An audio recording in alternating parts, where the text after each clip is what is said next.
Hey, so I have a confession to make. If you watched my last video, you saw that I camped for the first time by myself, and I mentioned how I had just learned that the lake that the campsite was right next to had alligators.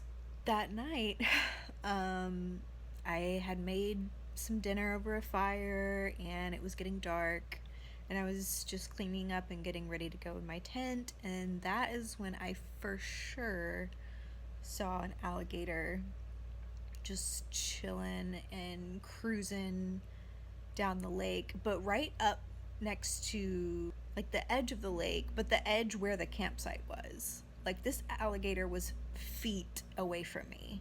I mean, many feet, but still, like, I would say like 20 feet away from me. And I packed up my stuff and left. And I just wanted to confess that because I spent that last video talking about you facing your fears and doing it anyway and all that. And I did face my fears. I did do things that were out of my comfort zone for sure. I mean, sleeping in a tent by myself, yes. Swimming in a lake that has alligators, yes. But I just could not bring myself to sleep in that tent seeing an alligator that close by. And here's the thing. Like, it probably wouldn't have killed me. Like, it probably wouldn't have eaten me, right? But I just knew there was no way I was going to get any sleep. No way. I was going to be so paranoid and freaked out all night. I knew I was. So I just packed up my stuff and left, and I got a hotel. And I have no regrets. I really want these videos. I mean, these videos, it's basically like a video diary series. So I really want to be as authentic and transparent and truthful as I possibly can be. I want to show everything. I want to share everything and share my genuine experience. So I just wanted to come on here and give you all an update on that. This is night 2 in a tent. And I am at a place called Mississippi Petrified Forest. I haven't explored the area yet. I just got here, I'm going to say an hour ago. And so it's supposed to be, I guess, a forest where there's petrified wood or something, or trees. I don't know. I'll have to check it out. I'll let you know how that goes. But it's really peaceful. Yeah, no alligators. At least I don't think so. I don't think there are. I don't think we're near a body of water, so I think we're good on that end. Good morning, and it is beautiful this morning. I am sweating as I'm sitting right in front of a fire trying to get some breakfast going. Yeah, I'll probably check out one of the trails here this morning before it gets too hot. I will probably stay another night here because it's really nice. And I feel like I've had a lot of chaos the past week. I feel like I kind of need to just be in one place for a minute and ground, and I think this is a beautiful place to do that. So here's a piece of petrified wood. Looks pretty cool, actually. There's some over here. I don't know if this will show up well on camera, but I love the base of this tree here. It looks really cool. Okay, so this one's also very cool. It's kind of gnarly looking, but then if you look at it, it's goes up this way, I know it's kind of hard to see, but there's some branches coming out of it. So I'm pretty sure that that tree is a cedar, which makes me think that the other one was a cedar as well. There were a couple of them, and I'm not sure if this one is petrified or not. I don't know that it fully is, but it's really cool. I love cedar trees. Might share at some point the connection I have with cedar trees. That was a big part of my spiritual journey and connecting with my spirit guide. So I really love cedar trees. They're super, super sacred and very connected to the spirit world. Kitty! Oh, what are you doing? Yeah. Yeah. Okay, pet you? Oh, yeah. Bye-bye.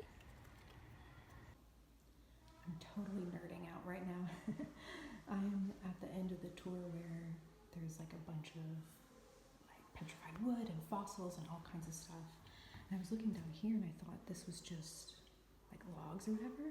This is vertebrae from this. It's called a basilosaurus. It's this thing. That thing. That's what that is. Isn't that wild? And over here, there's some really cool fossils. Like, look at that. Look at that. It's this. And then I had a little baby where the little yellow arrows are. See? This stuff is so wild to me that at one point all these creatures were just roaming this place. You know what I mean? So wild. Oh my gosh. Wow. Wow. Well, that was super cool. Yeah, it was a nice short little hike, which I appreciated because it is getting hot.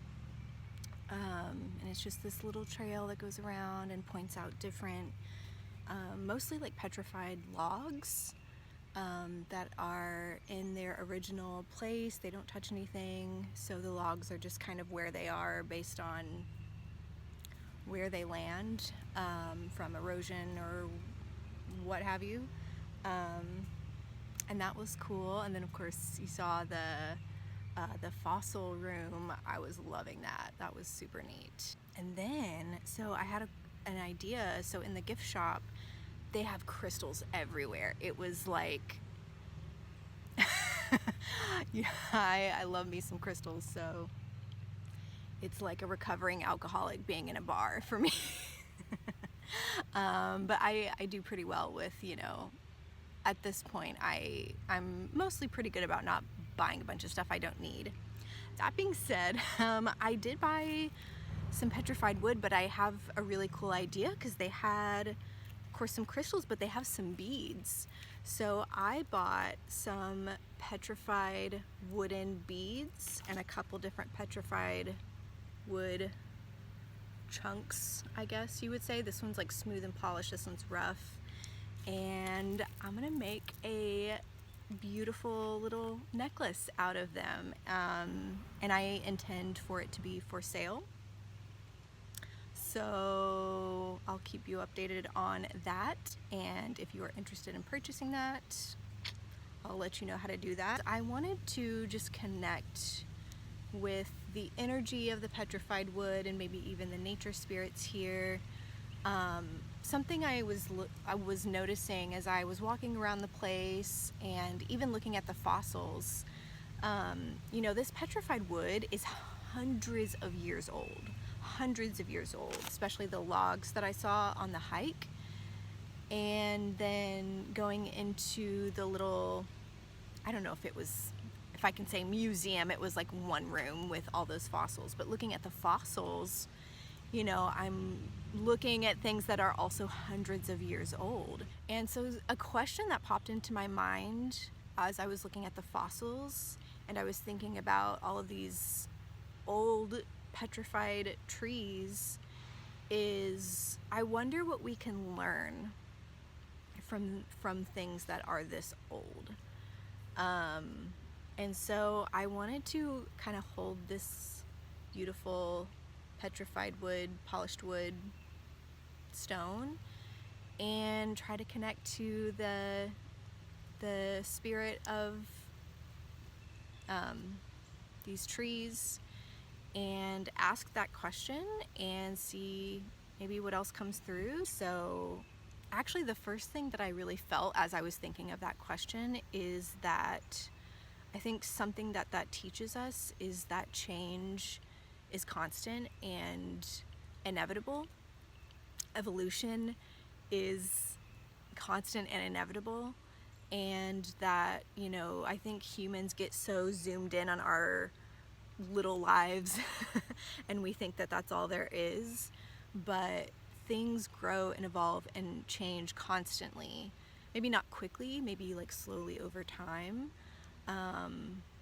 But that's something that came into mind as I was thinking of that question. So I just want to see if there's anything else that wants to come through as I connect with the beautiful, beautiful spirits of this place and this land, and particularly the older trees and spirits here. What can we learn from these fossils, these old trees?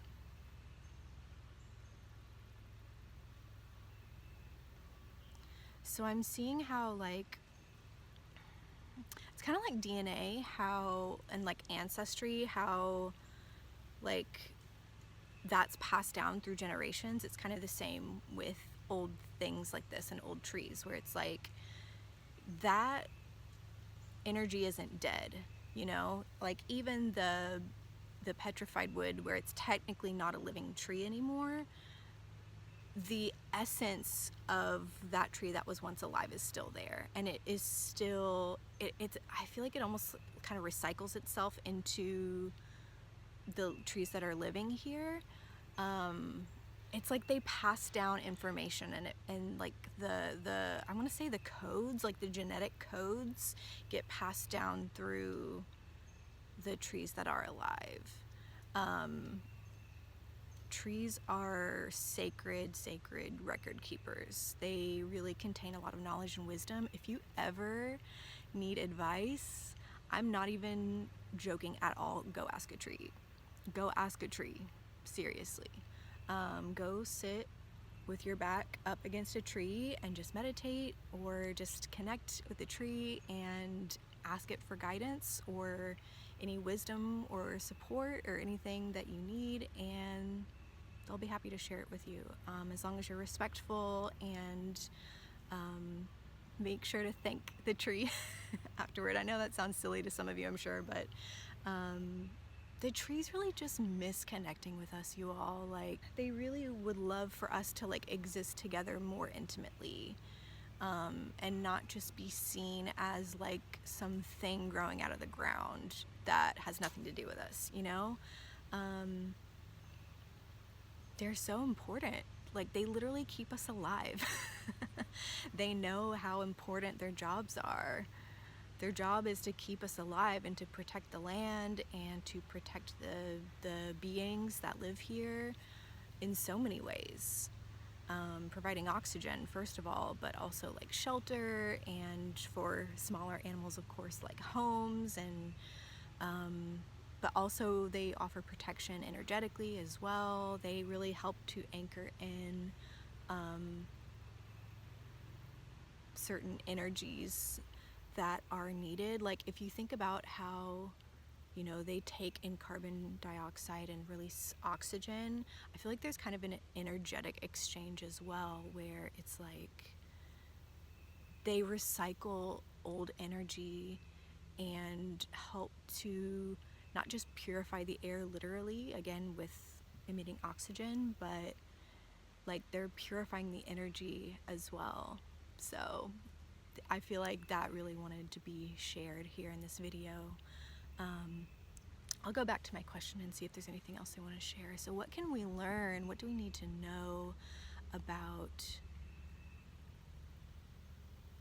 these fossils, these older energies, the old petrified trees. They really just want to emphasize the energy of change, because right now our planet is going through huge changes. So that's really what's coming through for me right now, is that, you know, there will be things in our world, in our reality, in our physical environment, that hundreds of years from now will be a fossil. Like, ooh, I don't know if this is just an example or something that I'm getting, but I'm even looking, I thought of cell phones for some reason. That's really interesting. Like hundreds of years from now, someone finding like maybe not fossilized, but like an old iPhone, like in the ground or something, and being like, hey, look, mom and dad, it's a iPhone from the early 2000s. Like, that's wild to think about, right? But like that's how things work. Like, that's how this works. That's how the world works. And that's how this planet works. And nothing is forever. Nothing is permanent. Things are ever growing and changing and evolving. So I feel like there's a strong message coming through of like, don't be afraid of it. This is natural. It's natural for things to change and grow and evolve. It is natural for the world that you see to shift and evolve and become different, and for things to change. I don't know what that will look like in a physical sense as far as like nature. I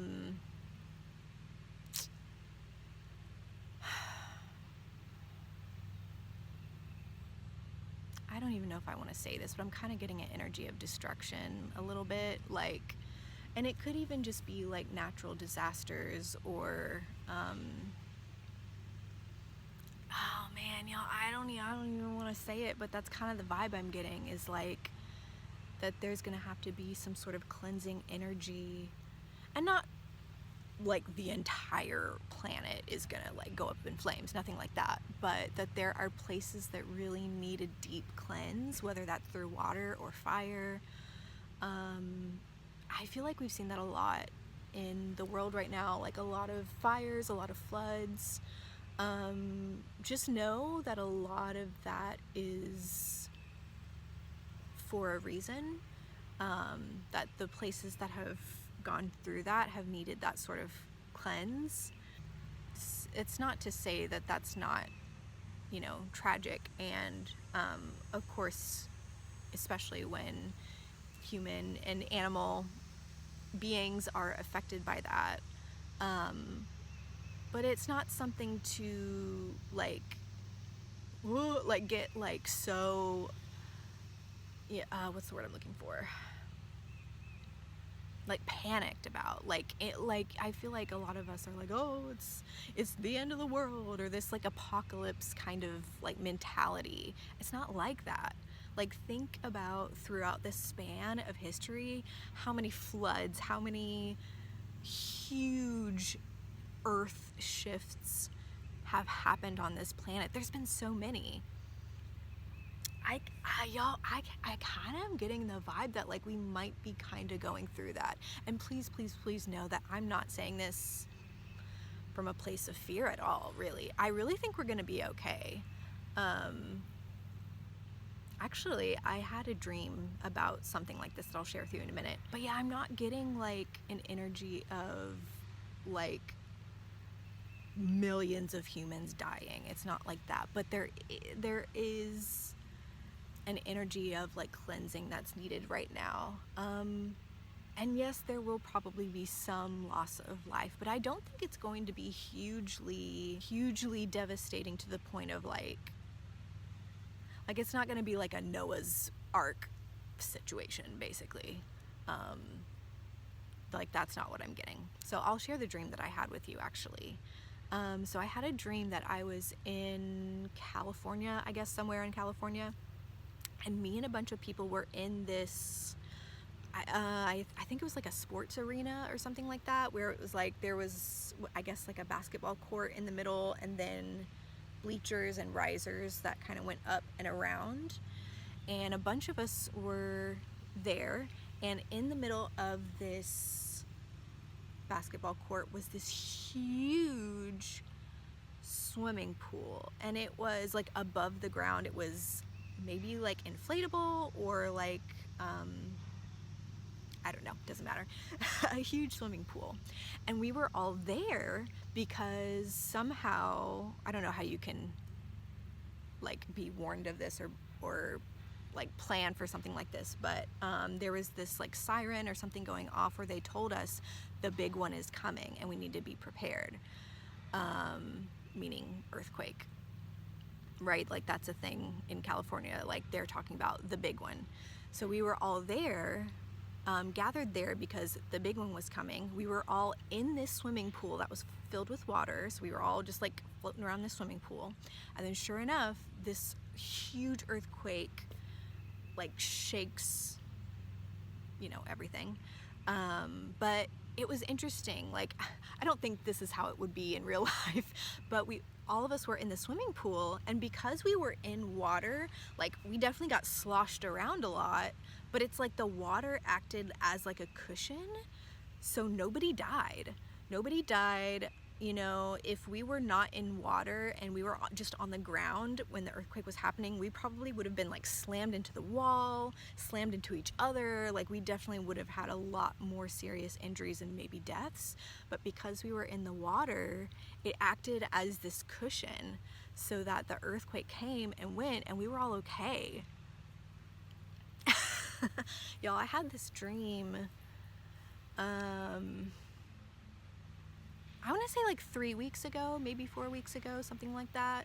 But it was a very vivid dream. It was very vivid, and it really gave me this sense of safety, because that's something that has popped into my mind, especially with wanting to move out to California, is like, well, there's supposed to be a huge earthquake at some point in the next, I mean, it could be next year, it could be like 20 years from now, you know, nobody knows.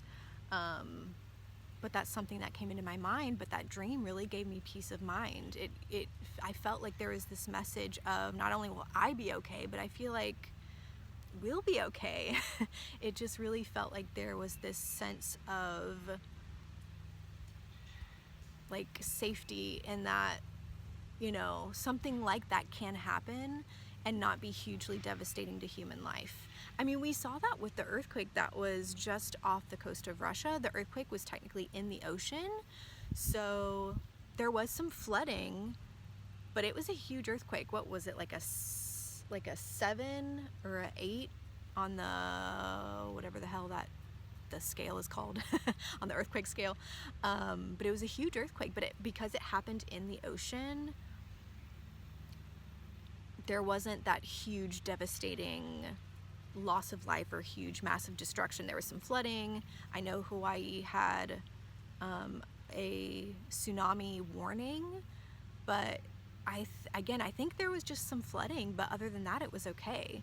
So I feel like there's this message coming through of like, don't think that, you know, it's the end of the world just because of natural disasters. I mean, of course, I know it's scary, but it's possible for us to go through these earth changes and survive it and be okay.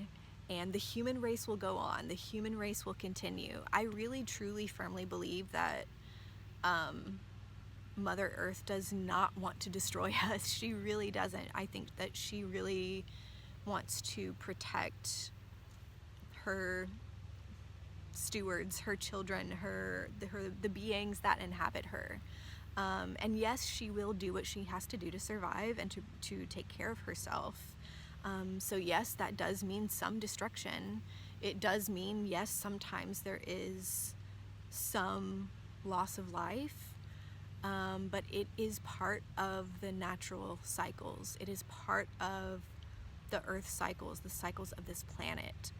And I think the more that we look at that objectively and not from this place of like thinking that it's just this horrific, awful thing, I think that we can really move forward from a place of understanding and let go of the fear that we have around all this.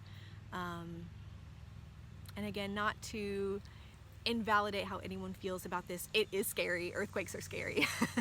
Floods are scary. Of course, anything that threatens your life is scary, okay? I'm not saying that it's not. But I think the message that is coming through is to not be afraid of change and to understand that when the earth goes through massive changes like this, it's normal and it's okay. And it doesn't necessarily mean the death of us all. So that is really what is wanting to come through in this video today. And I think that's a really, really good message for all of us right now. And the message from the old ones, I want to call them the old ones. The message from the old ones is that they have seen these changes, and the earth is still here. The earth is still spinning. Humans are still alive and existing, and animals and plants are all existing and thriving. Like, we're okay. We can go through these changes and come out okay on the other side. So that's what they want to share with all of us today. I think that is all I'll share for today. And I will talk to you all soon, and I'll see you someplace else.